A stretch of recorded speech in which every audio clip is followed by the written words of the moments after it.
When thugs provoke and insult his wife, he initially avoids trouble, but instincts take over. He was a commando, swiftly defeating thugs and their leader in one move. An accident occurs, but it's not over. Lawyer advises pleading guilty for leniency. Who can resist such a deal? A 10-year sentence could be cut down to 4, maybe even 1 year. For his wife and soon-to-arrive daughter, he begrudgingly agrees. He admits to involuntary manslaughter, but the final judgment is quite different due to his military training. Given his combat skills, he has to serve 7 to 10 years. And so, this man enters prison day in and day out, year after year. His wife and daughter drive him to live. He sees his daughter grow, photos covering the wall. Even while living in prison, he feels like the luckiest man in the world.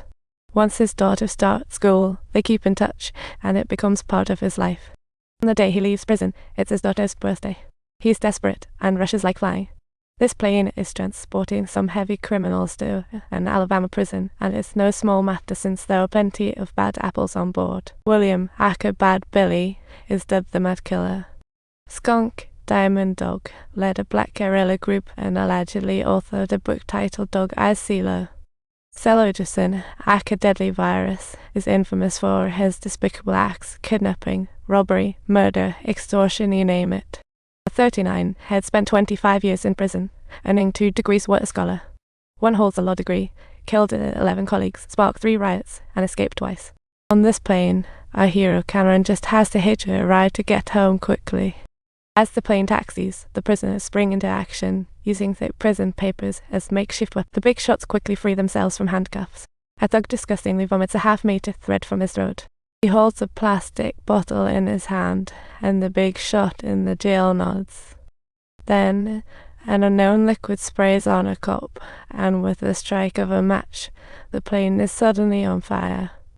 Patty grabs a fire extinguisher while the female cop picks up the thug, rushing to make a call, but at that moment, the thug escapes. When Fatty returns and subdues him, we think it's over, unaware it's a conspiracy. Meanwhile, Selojusson charges in a ±1/4 cockpit, subduing the fleeing co-pilot.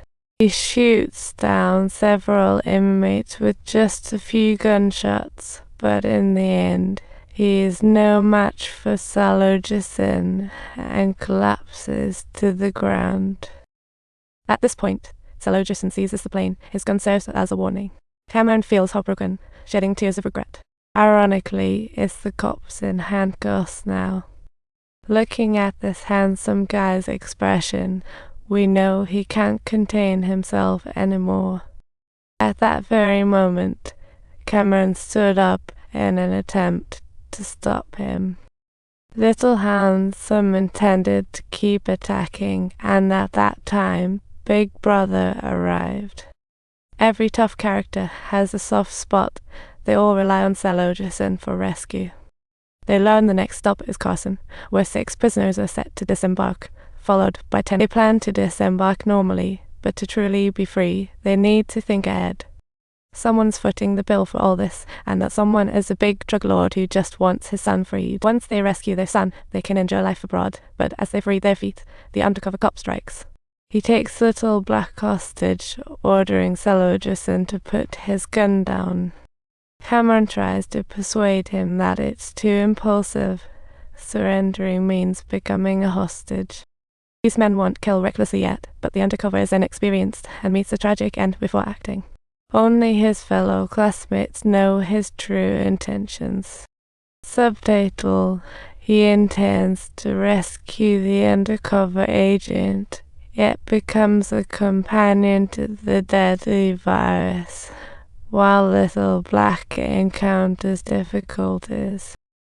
In Carson City, 2 prisoners prepared to disembark are unfortunately shot. So, they need to find replacements, which is a prime opportunity.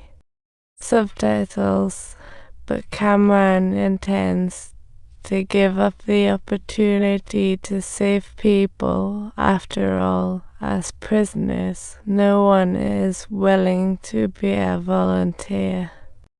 Eventually, after some persuasion from their buddies, they reluctantly agree to volunteer, filled with work. After disembarking, he'll likely face death. Cameron vows to stop the plane from taking off. Luckily, the pilot is set to be called off the plane. keep them quiet, Hijacking seals their mouths shut. However, Cameron's plan tanks, based on previous performances. Hijacking chooses to trust him and finds a white cop to swap, to his friend's disbelief. He just doesn't want to leave them behind. From the deceased undercover, Cameron finds a tape that chronicles everything. Meanwhile, in Hijacking cell, Ewing discovers a problem. There's a hidden plane blueprint behind the wall. Along with some torn documents, the plane lands in Carson City amidst a swelling sandstorm outside.